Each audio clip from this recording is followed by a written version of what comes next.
நல்லா பண்ணிடுவேன், எனக்கு நம்பிக்கை இருக்குது, அடுத்த இடத்துக்கு நீ இன்னும் போயிடுவேன் அப்படின்னு தான் சொன்னாங்க.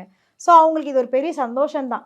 பட் நீ போயிடுவேன்னு நான் நினச்சாலும் நீ இதை பண்ணிட்டல அப்படிங்கிற ஒரு விஷயம்.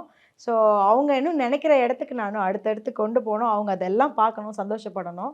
ஸோ இந்த சந்தோஷத்தை எங்கள் அப்பா மட்டும் பார்க்க முடியாமல் போனது ஒரு கஷ்டம்தான்.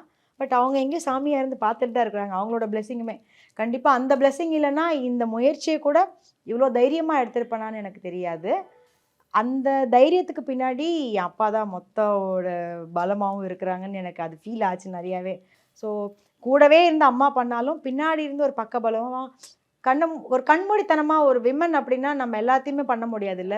ஒரு சில விஷயங்களை வந்து கண்மூடித்தனமாக நான் இறங்குறேன் அப்படின்னா அந்த ஒரு சப்போர்ட் வந்து, ஏன்னா அப்பா நான் பார்க்கும்போது எவ்வளோ கஷ்டப்பட்டுருக்காங்க நான் பார்த்துருக்கேன். ஸோ அதே மாதிரி தான் இதே மாதிரி அப்பாவுக்கு வலிச்சிருக்கோம், என்னைக்காவது என்னால் முடியலன்னு உட்காந்துருக்காங்களா? இல்லை இல்லை, எங்களுக்காக தானே பண்ணாங்க, அப்போ நம்ம பண்ணுறதுல என்ன இருக்குது அப்படின்ற மாதிரி நிறைய யோசிச்சிருக்கேன் அப்பாவை நினச்சி. ஸோ அந்த மாதிரி மறைமுகமாக அப்பாவோட சப்போர்ட். டாக்டர் ஸ்ரீவர்மாஸ் வெல்னஸ் குருஜி ஆயுர்வேத மருத்துவ முகாமில் பங்கு பெற 9500946634 என்ற எண்ணை தொடர்பு கொள்ளவும்.